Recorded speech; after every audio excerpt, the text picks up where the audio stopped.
আসসালামু আলাইকুম, সবাই কেমন আছেন?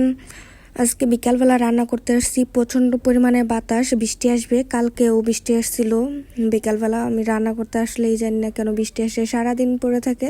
সারাদিনে রান্না করি না, তখন বৃষ্টি আসলেই তো হয়।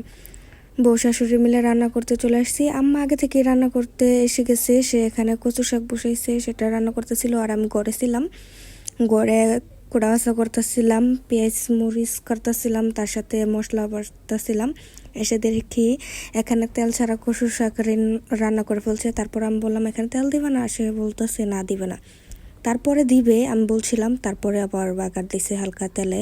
আর এখানে গরুর বুড়ি আমি সব কিছু ধুয়ে রেডি করে নিয়ে আসছি। সে এখানে কচু শাকটাকে নামিয়ে রেখে বুড়িটাকে বসাইছে। তখন হালকা ফোটা পড়তেছিল, অনেকটা পরিমাণে ভালো বৃষ্টি পড়তেছিল। তারপর আমি বললাম যে আগে কচু শাকটাকে একবারে রান্না করে দিয়ে দাও, করে রেখে আসি।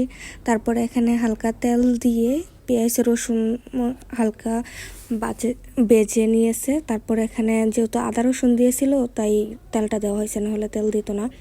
এটাকে ভালোভাবে ভাজা ভাজা করতেছিল, নাড়াচাড়া দিতেছিল। এখানে আর কোনো মশলাপাতি দিবে না, আদা রসুন বাটাই দিয়েছে। তারপর অনেকগুলো মরিচ, শুকনা মরিচ ভেঙে দিয়ে দিল। শুকনো মরিচগুলো আগেই বেজে রাখছে। তারপরে যখন হয়ে গেছে কচু শাকটা, তখন এখানে দিয়ে দিল লেবু পাতা।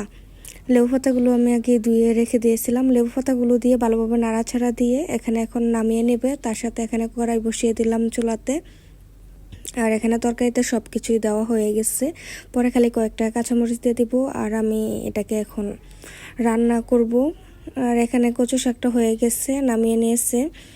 নামিয়ে নিয়ে এখন দেখো সন্ধ্যা হয়ে গেছে, সবাই চলে গেছে। আর এই তরকারিটাকে আমার এখন ভাজা ভাজা করতে হবে। একদম ঝোলটা তো শুকিয়ে গেছে, কিন্তু একদম ভাজা ভাজা করে যখন কালো কালারের মতো হয়ে আসবে, লাল লাল, তখন লাল থেকে যখন কালো হয়ে যাবে তখন এই তরকারিটা হয়ে যাবে, তেল ছেড়ে যাবে।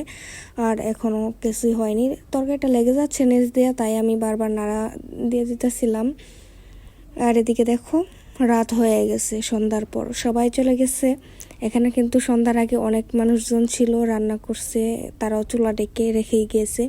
এখন আপাতত বৃষ্টি নাই, কিন্তু যখন তরকারিটা বসালো তখন অনেকটা পরিমাণে বৃষ্টি হইতেছিল। আমি তখন আর ক্লিপ নেওয়া হয় নাই, কিন্তু তরকারিটা কিন্তু এখানেই রান্না করছি। ছাতি নিয়ে আসছিলাম, ছাতি ধরে ছিল, তাই এখানেই রান্নাটা করা হয়ে গেছে।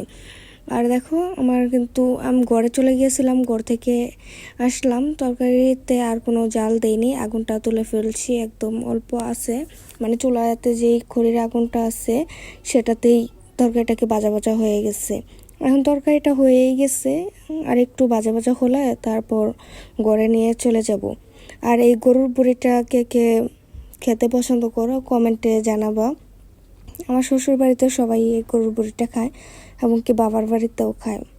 অনেকে এগুলো খায় না, কিন্তু আমরা খাই, আমাদের কাছে ভালো লাগে। আর কচু শাকটাও আমি খাই, আমাদের ঘরে একজন বাদে আর সবাই খায়। কচু শাক খাওয়া কিন্তু অনেকটা পুষ্টি। কেমন হয়েছে শাশুড়ি?